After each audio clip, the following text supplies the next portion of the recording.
দাঁড়িয়ে গেছে দাঁড়িয়ে। না না না চলো চলো, পাল আসছে পুরো পাল আসছে, চলে যাচ্ছে ওদিকে ঢুকে যাচ্ছে। আরে ওরা এখন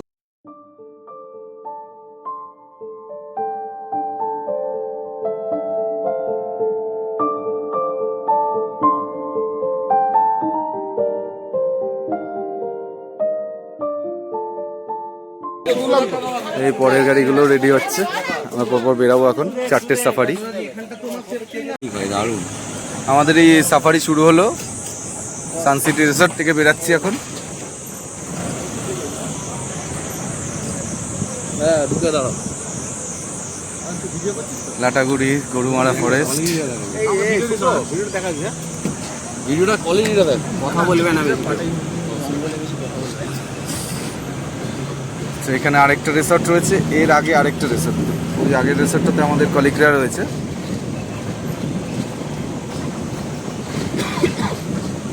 বিকেলের ফরেস্ট সাফারি 9 এপ্রিল 2024। এখন বাজে টাইম 4টে, ঠিক 4টের সময় আমরা বেরালাম।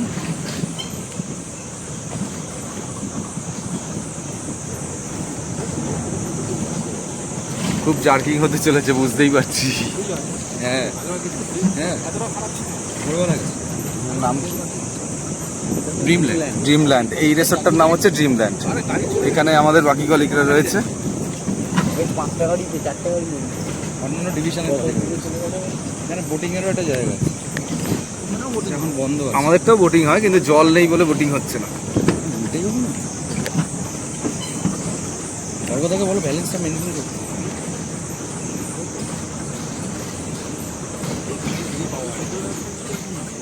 4x4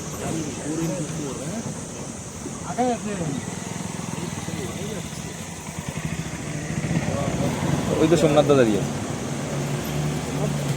এটা জঙ্গলের মেন এন্ট্রি। এখান থেকে জঙ্গলের মেন এন্ট্রি, গরুমারা ফরেস্টের মেন এন্ট্রি। এখানে চেকপোস্টে চেক করে তারপরে যেতে হবে। এখান থেকে জঙ্গল শুরু। তোমার চোখে কিছু পড়লে জানিও অবশ্যই, আপনারা ভালো রাখবেন। হ্যাঁ, ড্রাইভারের সাথে আমাদের গার্ড রয়েছে, আমরা চুপচাপ আছি। গাইড রয়েছে, গাইড বলছে এখান থেকে জঙ্গল শুরু, কিছু পড়লে চোখে কিছু পড়লে অবশ্যই গাড়ি দাঁড়িয়ে যাবে।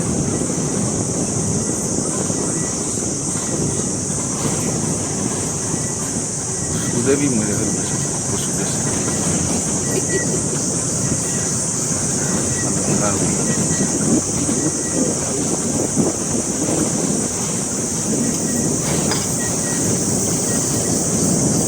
শীতকালে অনেকবার করেছি, কিন্তু গরমকালে এপ্রিল মাসে এই প্রথম করছি সাফারি। এখানে যা শুনলাম, বা শীতকালে করলে মর্নিং সাফারি, আর গরমকালে করলে বিকালের সাফারিটা বেস্ট। সেই হিসেবে আমরা বিকালের সাফারিটাই চুজ করেছি, নাহলে ভেবেছিলাম কাল সকালে করব। এখানকার সবাই বলছে যে বিকালের সাফারিটা করলে দেখার চান্স এখন বেশি, গরমকাল যেহেতু। নেওড়া রিভারে ওখানে কিছু পশু দেখার চান্স থাকে।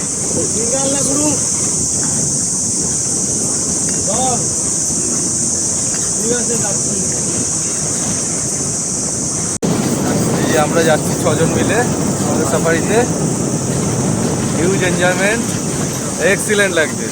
আমরা এখন জঙ্গলে আরো করেছি, সবাই যতটা সম্ভব চুপচাপ থাকার চেষ্টা করছি। হরিণটাকে দেখা যাচ্ছে সামনে কারা আসছে, সামনে কারা আসছে।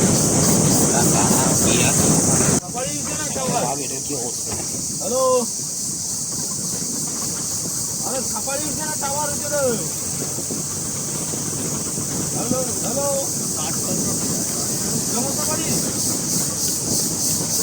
এরা স্থানীয় আদিবাসী, সামনে হেঁটে আসছে। আমাদের গাইড বলছে নাকি হাতির দল বেরিয়েছে, কোথায় জানি না।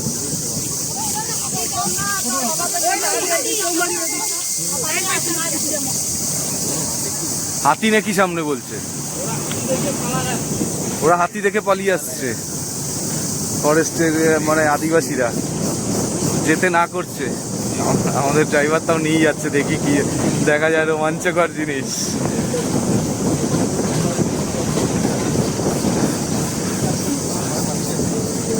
ভাগ্যে যদি থাকে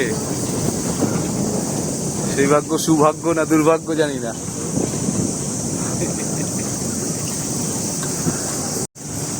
আমরা মেন রোড ছেড়ে একদম খাড়ি পথে ঢুকলাম, যেটা কিনা একদম কোর এরিয়া বলে।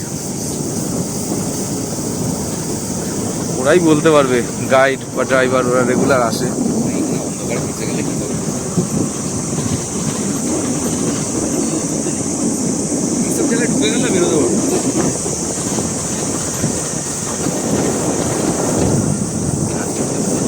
না, খাড়ি পথ দিয়ে যাচ্ছি আমরা।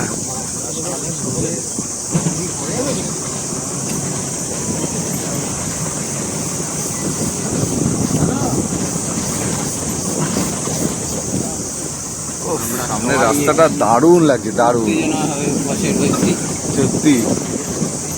একবার যদি দেখা মেলে, সবসময় সৌভাগ্য মেলে না, একবার কিছু দেখা যায় না। ডুয়ার্সে এসে হাতি, সুন্দরবনে গিয়ে বাঘ, এটার সাথেই থাকি। অসাধারণ লাগছে আমাদের এই অভিজ্ঞতা। বিকেলবেলা আজকে আমরা বলছি যে অন্য সময় সকালেও করে থাকি, কিন্তু আমাদের আজকে অনেকের প্রথমবার বিকেলবেলা জঙ্গল সাফারি। তো আমরা একটু চেষ্টা করছি যদি কিছু দেখা যায়।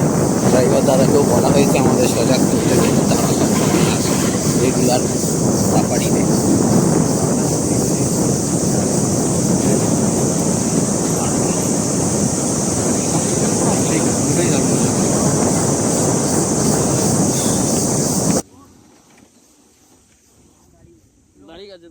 না চলো চলো চলো, এগিয়ে যাও এগিয়ে যাও, দরকার নেই আর, এগিয়ে যাও না। ছেড়ে দাও। কি হবে, রাস্তা নেই আর? কেন থাকবে না? কোন দিকে যাবো? ও বাবা, রাস্তা ব্লক করে দাঁড়িয়ে আছে। না এখন পুরো ওরা, আমাদের কি এদিকে ফিরতে হবে নাকি? হ্যাঁ হ্যাঁ খুশি খুশি খুশি। পরে ফোন করতে। হ্যালো, হ্যাঁ খাওয়া হয়ে গেছে। এই জঙ্গলে এসে পরে এই পাল আসছে, পাল আসছে, পুরো পাল আসছে, চলে যাচ্ছে, ওদিকে ঢুকে যাচ্ছে। আরে ওরা এখন ওইখানেই গল্প গুজব করবে এখন। কথা বলো না।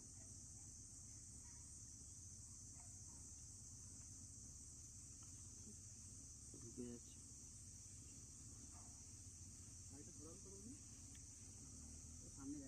রেগুলার আসতে হবে, রেগুলার আসতে হবে।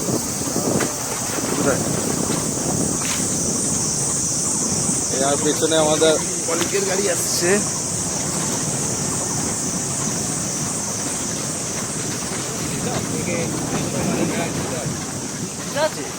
लेपर्ड, चीता भी पीता है।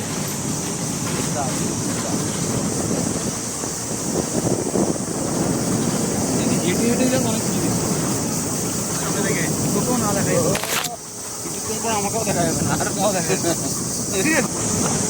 আমাদের সামনেও কিছু গাড়ি যাচ্ছে, সবই আমাদের কলিগরা কোম্পানির।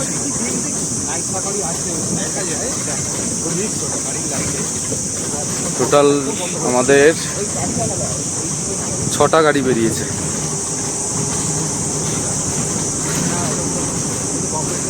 ছিল হাতিগুলো, কোথায় চলে গেল কে জানে। এত বড় জঙ্গল খুঁজে পাওয়া খুব চাপ, একবার চলে গেলে ভেতরে।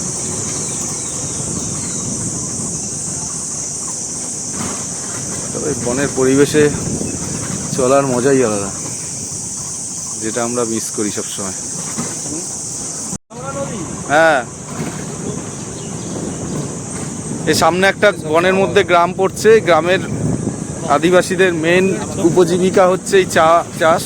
এখানে চা বাগান রয়েছে, ওরা এই চা চাষ করেই খায়। ছোট্ট একটা গ্রাম, বেশ সুন্দর, ফরেস্টের মাঝখানটায়।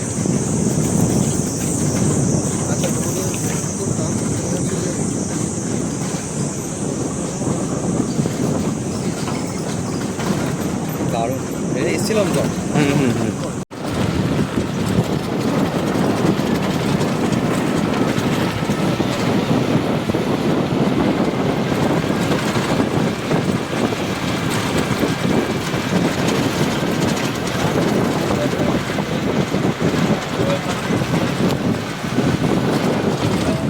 অথচ জল দরকার, অথচ ছাওয়াও হতে হবে। যেমন চা গাছের মাঝখানে মাঝখানে অনেক গাছ থাকে।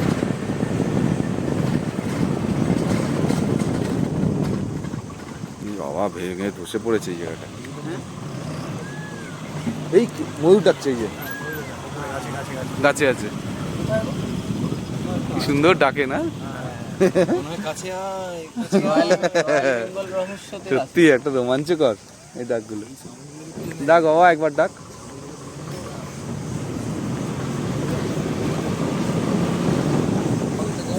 হ্যাঁ, আরে না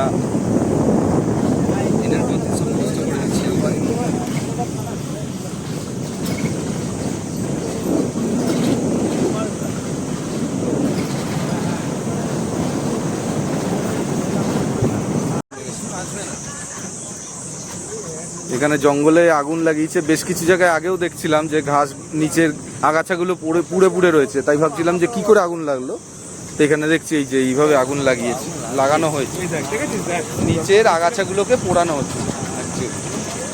এই শীত চলে যাওয়ার পরে যা বুঝলাম, এই যে প্রচুর প্রচুর জায়গায় রাউন্ড করে আগুন লাগিয়েছে।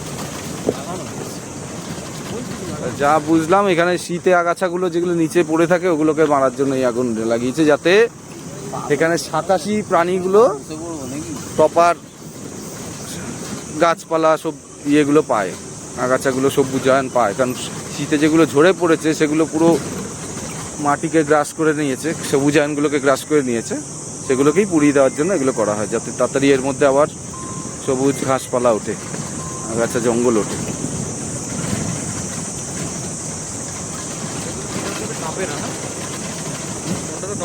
কোন কাটবে? আমি আবার যদি কিছু না দেখতে পারি, আমার এটাই ভালো লাগে। টার্গেট না হলে তো আবার দেউলটিতে ফিরে যাবে। দেউলটিটাকে রেকর্ডিং করে দেউলটিটাকে রেকর্ডিং খেলা হবে।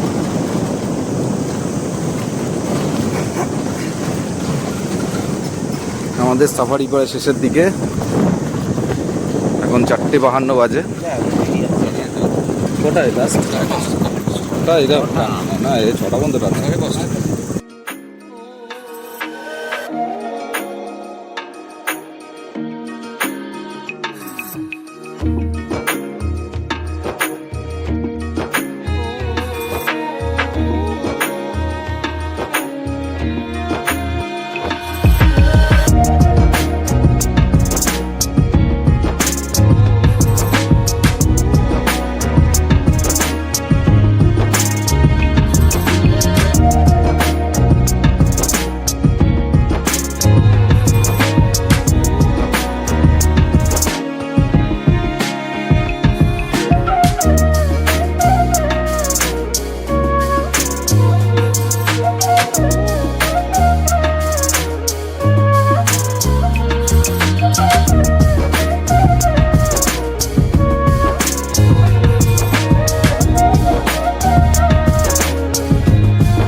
আমরা এখন নেওড়া জঙ্গল ক্যাম্পে ঢুকছি। এইটা হচ্ছে নেওড়ার গেট।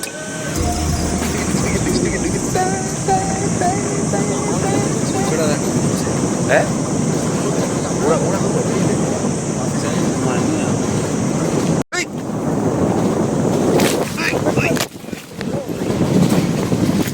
চার পাঁচটা খেয়েছি। চরের ঠেলা খেয়েছি, চরের কি ঠেলা!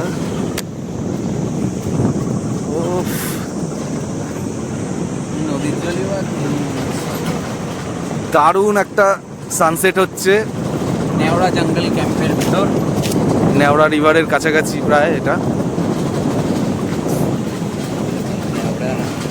ওহ, দারুণ লাগছে, দারুণ লাগছে।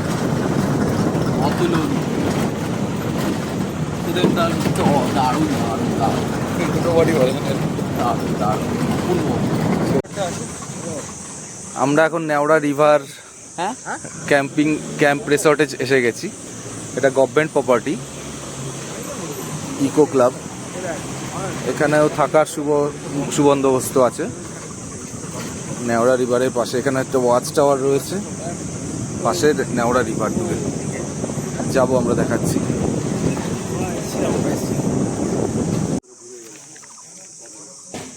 আমরা এখন আছি নেওড়া জঙ্গল ক্যাম্পে। এই যে পেছনে দেখা যাচ্ছে এটা নেওড়া জঙ্গল ক্যাম্প, আর এটা তার রিসেপশন। এই নেওড়া জঙ্গল ক্যাম্পে বুকিং অনলাইনে করতে হয় গভর্নমেন্টের সাইট থেকে। সেটা হচ্ছে ওয়েস্ট বেঙ্গল ফরেস্ট ডেভেলপমেন্ট কর্পোরেশনের সাইট থেকে করতে হয়। এই যে এই নামে সার্চ করতে হবে, নেওড়া জঙ্গল ক্যাম্প। এখানে রুম ফেয়ার হচ্ছে 2200 টাকা করে। সব রুমই 2200 টাকা করে রুম। ডাবল বেডের, ট্রিপল বেডের রুম রয়েছে, 3 জন ইজিলি থাকতে পারবে।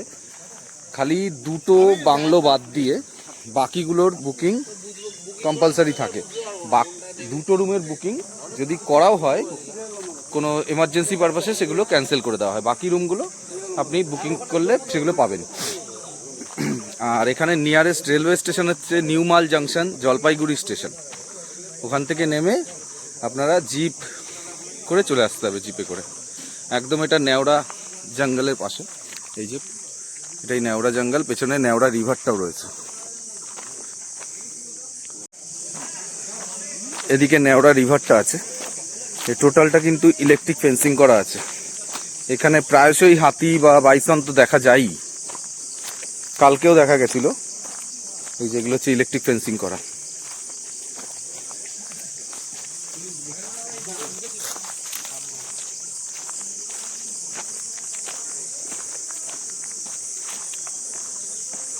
দূরে দেখা যাচ্ছে নেওড়া রিভার, আর দারুণ একটা সানসেট হচ্ছে, সত্যি দারুণ। নিরিবিলি, নির্জন, শুধু ঝিঝি পোকার আওয়াজ। এবং এখানে কথা বলে জানা গেল যে এখানে যদি বুকিং করে অনলাইনে থাকা যায় তো রাত্রিবেলা লেপার্ড নাকি দেখা যায়। এরা টর্চ লাইটের মাধ্যমে সাহায্য করে সেটা দেখার জন্যে। যাদের যাদের ইচ্ছা তারা এসে অবশ্যই অনলাইনে বুকিং করে দেখতে পারেন।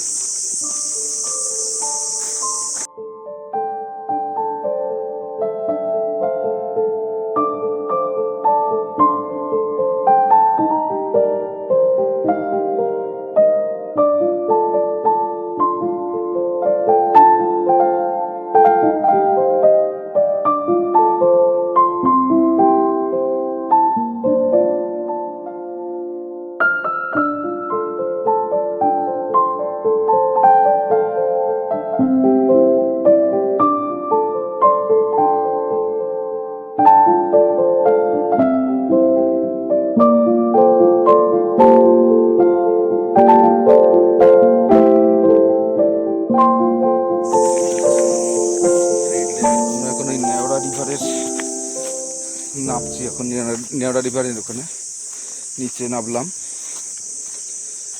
নদীতে কয়েক বছর আগে এসেছিলাম যখন, তখন ভালোই জল ছিল। এখন পুরো বালিয়ারি হয়ে গেছে এই জায়গাটা।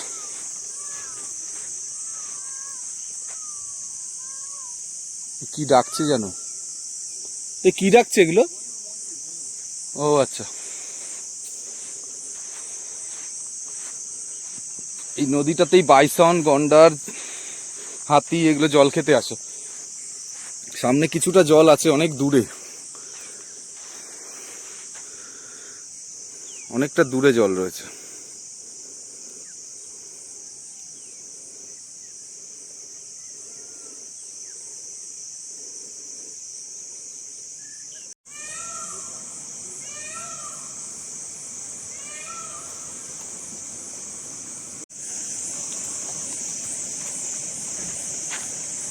আমাদের এখন এই সাফারি শেষ হলো, এখন আমরা এসে পৌঁছালাম সানসিটি রিসর্টে।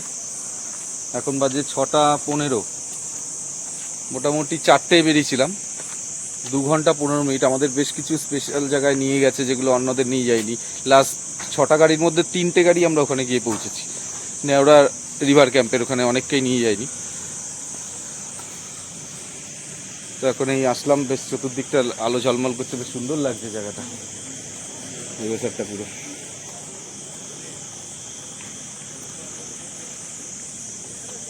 দারুণ দারুণ লাগছে রিসর্টটা।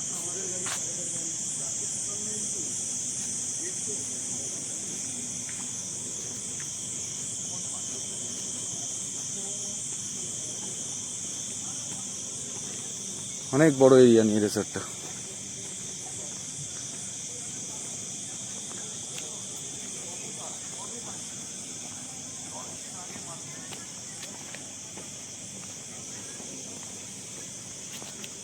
আর গেট থেকে ঢুকে যে ঘরটা ওটা হচ্ছে, যেটা লাইট জ্বলছে ওটা হলো রিসেপশন।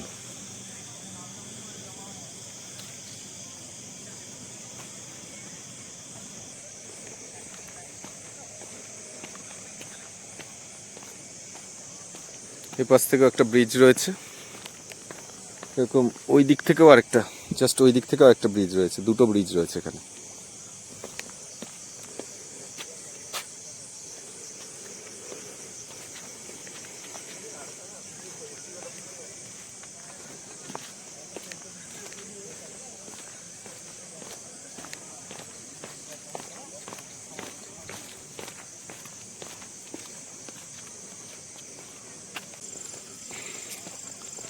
অনেকটা গেট থেকে হেঁটে যাওয়াটা।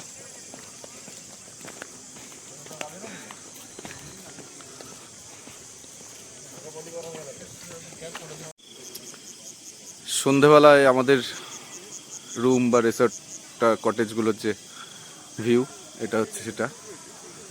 দারুণ দেখতে লাগছে, একটা ব্রিটিশ আর্কিটেকচারের ভাব রয়েছে এগুলো বিল্ডিংগুলোর, এই কটেজগুলোর মধ্যে। দূরে ময়ূর ডেকেই চলেছে ময়ূর দূরে।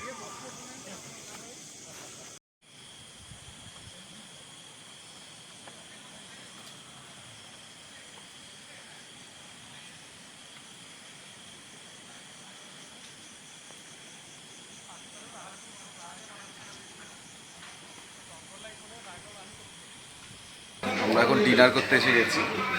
ডিনারে রয়েছে মেনু অনেক রকমের, বুফে।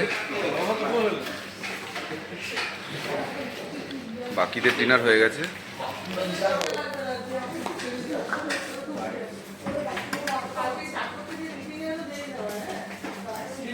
সালাদ, রুটি, এটা কি রুটি? স্যুপ, এটা রুটি, ফ্রাইড রাইস, এটা মাখানি, বাহ, পাঁপড়, রায়তা, পনির, গোলাপ জামুন, চিলি ফিশ, আর এটা চিকেন ডাক বাংলো। চিকেন ডাক বাংলো। আচ্ছা, এটা কি বললেন? Garlic fish. আচ্ছা, বাহ, নবরত্ন কোরমা। আচ্ছা, এটা নবরত্ন কোরমা। এইটা রায়তা বোধ হয়, এটা রায়তা। হ্যাঁ, বাহ। এখানে সবাই খাচ্ছে। সেটা বলো। ভাত আছে, রুটি আছে, চিলি ফিশ আছে, সব হয়ে গেছে, আছে, বলে দিয়েছি। খাবার কিরকম? খাওয়া খুব ভালো, খুব ভালো, ফিশটা ভালো হয়েছে, রাইসটাও খুব ভালো, মাংসটা বাসি। সকালে আপনাদের ভালো ভেতরে ঢুকতে পারবে না, সবই আলাদা ফেন্সি দিয়ে।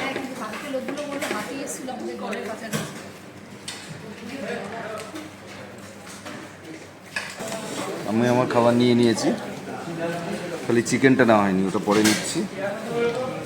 ফার্স্ট একটু টেস্ট করে দেখি ফিশটা।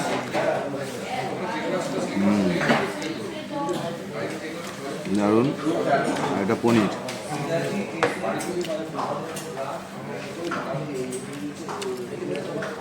এটা ভালো টেস্ট।